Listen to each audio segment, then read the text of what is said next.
Hey guys, what's up? It's Ripe again. In today's video, my homeowner association's illegal police force towed my beloved collector's car and sold it in an auction. My HOA president then put me under house arrest on my own property and I ended up suing him. Here is what happened to the HOA. Let's dive right into the story. I will start off by saying that I live in a suburban community not far from Johannesburg in South Africa. I stay here for 7 months of the year and spend the rest of my time traveling for work and family. My decision to move was spurred on by an increase in crimes in my local area, somewhere bad enough to make the news as well. In my time, I have seen cases of assault, robbery, and now break-ins, some even resulting in serious injury. Despite all these risks to my personal safety, I was mainly concerned for the safety of my car. It was widely known around the neighborhood as being a mint-condition collector's item and my pride and joy. When I first bought it 15 years ago, it was a little more than a heap of junk, but over the years I had slowly and painstakingly restored it to its former glory. It was now estimated by experts to be priceless or about $100,000 worth.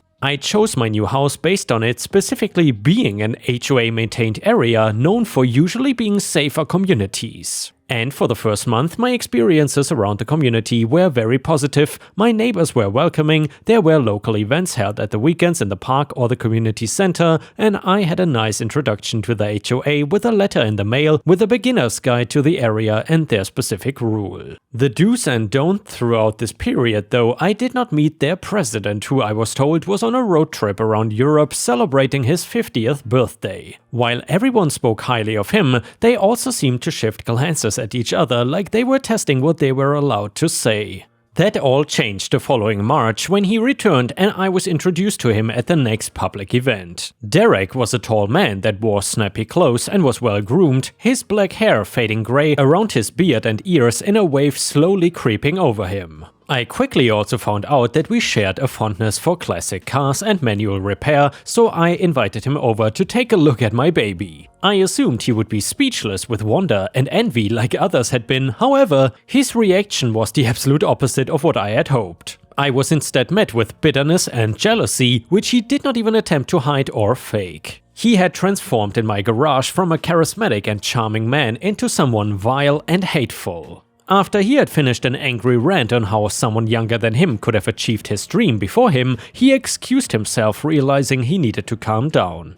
When he left abruptly, I hoped he would have gotten over it by the next time I saw him. However, Derek seemed to avoid me at future events, only venturing into small talk when talking was necessary and using any excuse to be away from me. Now, into the summer months I had my car out of the garage and on the driveway for most of the time. It was nice that I could keep it outside without feeling like it would be stolen or vandalized. And I did love to show it off. After I saw the HOA president passing by on the street a few times, the same Saturday morning while I was tinkering with the engine, I knew something was strange. I stopped for a minute and went inside to take a break, waiting behind a closed curtain to see what would happen next. Derek passed by again, but this time he parked nearby and stood at the sidewalk looking over the car with an unreadable emotion followed by a phone call. As I went to step outside 10 minutes later after washing up a bit, he had left and a yellow notice had been plastered to my windscreen. It said, "Notice of HOA Rule 11.3,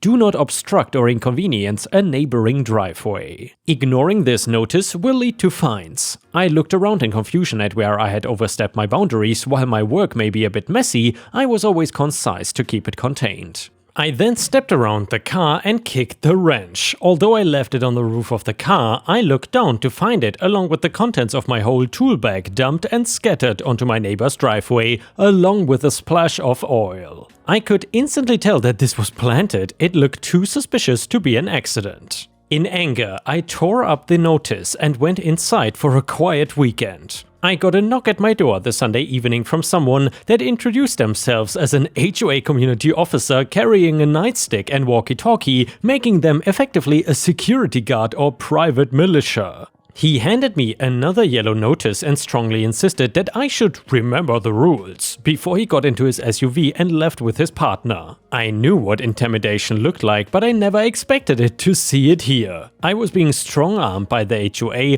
only because I had a nice car. I questioned a neighbor about it and she explained that they called it Derek's police team hired security guards that he used to exert his control over the neighborhood against people that disobeyed the rules. Although they agreed that it was strange and found that my work on the car did not disturb their peace, I was appreciative when they offered to clear up the mess by contacting the HOA themselves to get the notice removed, but I wish now that they didn't. As I found out, it only made matters worse. I got another visit from the local police a few nights later with a handful of yellow notices along with an ominous red note which was a demand for $100 for violating the rules and failing to follow the rules after an extended warning. The guard waited with an open palm as he expected me to hand him the cash for the fine immediately and was very displeased when I told him I did not have the cash ready. He left warning me that I probably would not last long in the neighborhood with that attitude. I spent the next week trying to resolve our differences with the HOA directly, attributing all of the unpleasantness to a personal conflict with their president which he denied on every occasion and insisted I should take the notes and fine seriously, which I didn't.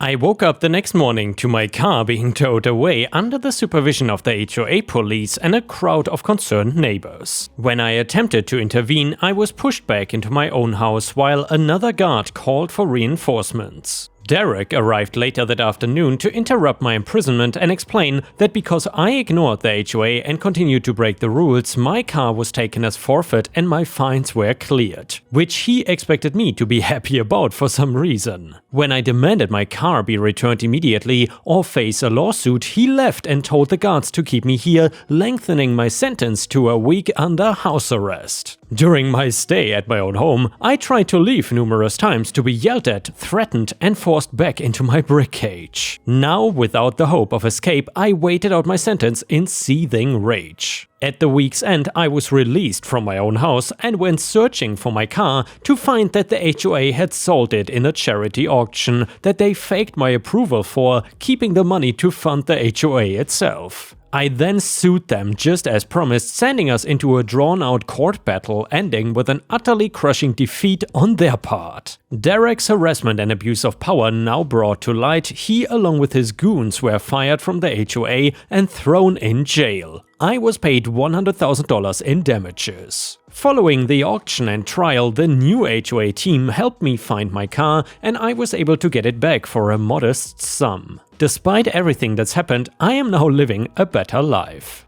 And the next one is titled, Neighbors repeatedly drove over my flowers and blocked my driveway. I got epic revenge. Hey everyone, I just wanted to make a quick note that this story takes place where I live in Malaysia, and that is why some choices I make might be different than people living in Western countries. Anyway, I really hope you enjoy hearing about how I got revenge on my neighbor. I think by the time I finish telling this story, you will agree that they deserved what happened to them. The culture I was brought up in was one that I was taught to always be very respectful of everyone around you. Because of that, it was hard to do something to really make me angry at somebody. Most of the time, even when I was angry, I would not do anything to retaliate out of respect for the other person. My neighbor, though, broke that line and caused me to have no respect for him, so all of that got thrown out of the window. You must be wondering what this guy could have done to get me this upset, and it really all started with his car. This guy seemed to value his car over everything else and everybody else. I had never even heard of a person like that before and was appalled at the things he would do. Mainly when he didn't have anywhere close to park, he would decide to block my driveway for the pure reasoning of that he deserved it due to how nice his car was. That was no excuse to block someone's driveway where I'm from and stop them from using it themselves. Some days I would come home and have to find street parking because my driveway was not accessible because of this neighbor. He did more than just park on the street in the way I like. I have seen many other people do before. No, he wanted to park sideways like it was street parking, but more in so that he was partially on my driveway and partially on the grass.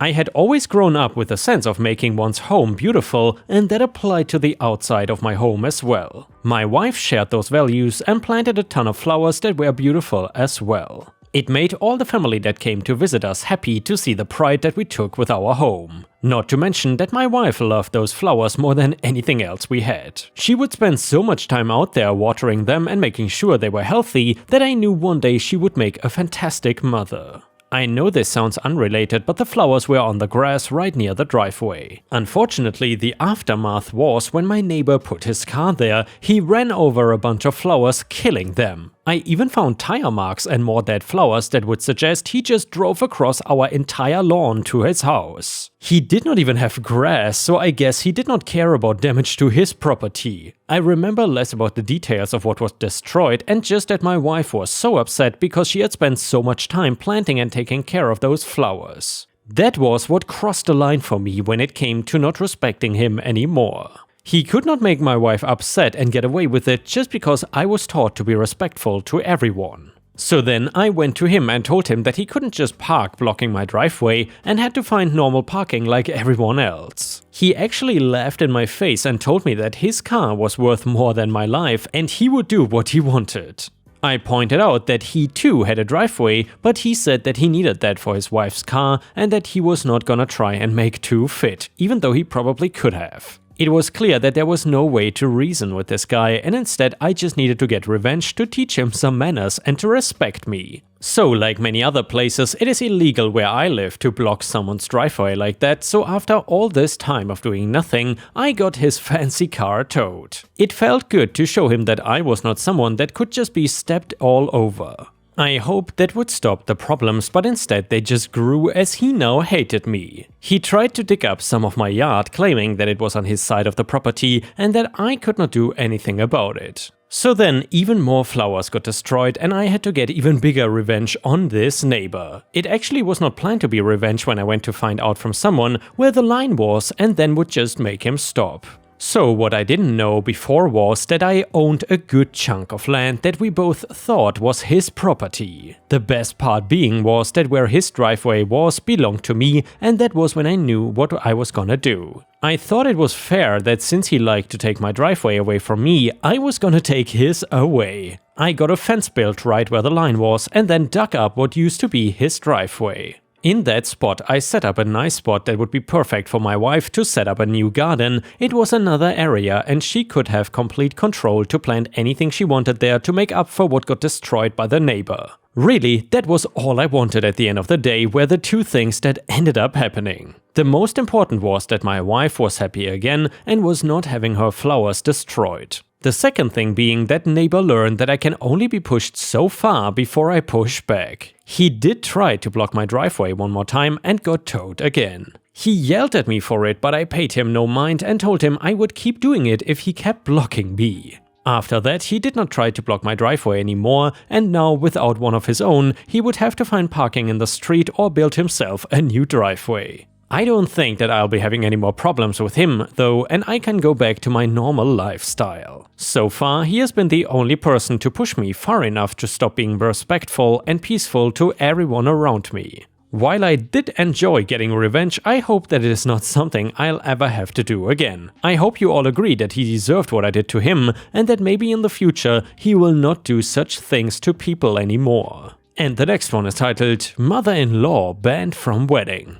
I, female 27, am engaged to my fiancé, male 45, and we plan to get married in July. I have 2 kids with my late husband. So, my soon-to-be mother-in-law, who I will refer to as MIL, does not know this full context as I am a private person and I'm not overly close with her. He passed when I was 23 and I really only discuss his passing once I am incredibly close with someone. I have only spoken to mother-in-law at a handful of holidays and never had a conversation that extended far beyond the basics. Now, to get into this, we recently hosted our first Thanksgiving. I felt very accomplished and was excited to share this moment with my soon-to-be family. The only issue being that I had totally forgotten the mashed potatoes, which seemed to have mother-in-law in a very pissy mood. Thankfully, fiancé's sister offered to go to the store to buy some instant mashed potatoes, to which I was very grateful. She asked me to check in on her youngest daughter, who was in an upstairs bedroom with my kids and had been very quiet recently. Moms of Reddit know this is never a good thing. I of course agree. I go to check on them and find them fully engrossed in Encanto, left sitting at the table downstairs where my soon-to-be mother-in-law, father-in-law, brother-in-law, fiancé, and most importantly, sister-in-law's oldest daughter, female 15. As I make my way downstairs, I do note the silence at the table, but I don't think too much of it. After the dinner, however, while everyone is leaving, sister-in-law's oldest daughter pulls me aside and asks to speak to me. I ask her if everything is okay, and she explains that while I was gone, mother-in-law made a comment something to the note of how she didn't get why fiancé would get with someone who is already used up, and that running around with someone like that would ruin his reputation among men, along with another comment that she said she wasn't comfortable repeating. She said she wouldn't have felt right if she hadn't told me. I thanked her profusely and honestly completely in shock at what I had just heard. Mother-in-law had already left at this point. I'm a very confrontational person because I believe it gets drama over with. I called her and asked her if it was true, and she got really quiet before admitting that it was. She said something along the lines of, "I'm glad you know how everyone feels now. I was getting tired of hiding it." When I started to cry, she replied, and this is a direct quote, "You act like a SLUT and you get treated like one." In a moment of anger, I uninvited her from my wedding. My fiancé is very upset and is threatening to leave if I don't fix this all now. He and our friends are all calling me the a-hole, and many have been ostracizing me. I am open to criticism, but I really don't think I did anything wrong. So, Ripe Stars, is OP the a-hole for uninviting her soon-to-be mother-in-law from her wedding, for insulting her and treating her like crap? Let us know in the comments what you think, but personally I gotta say, OP is 1000% not the a-hole, and I'm really not sure if OP should really get married to this guy. If he has a family, or at least one person in the family already, that hates OP, then I'm not exactly sure how that will pan out in the future, because it doesn't seem like that the husband has much of a spine, and I'm not sure if he could stand up for his wife in front of his family. Either way, some people in the comments said, "Your mother-in-law called you an SLUT on Thanksgiving and your fiancé wants you to apologize? You got a fiancé problem. This relationship is already over. Figure out how to protect yourself and get out." Comment number 2, I would uninvite myself from the wedding. That honestly sounds like a horrible situation. I am so sorry. I don't understand how your fiancé thinks you're the a-hole. If he doesn't have your back now, he never will. I am so sorry, OP, not the a-hole.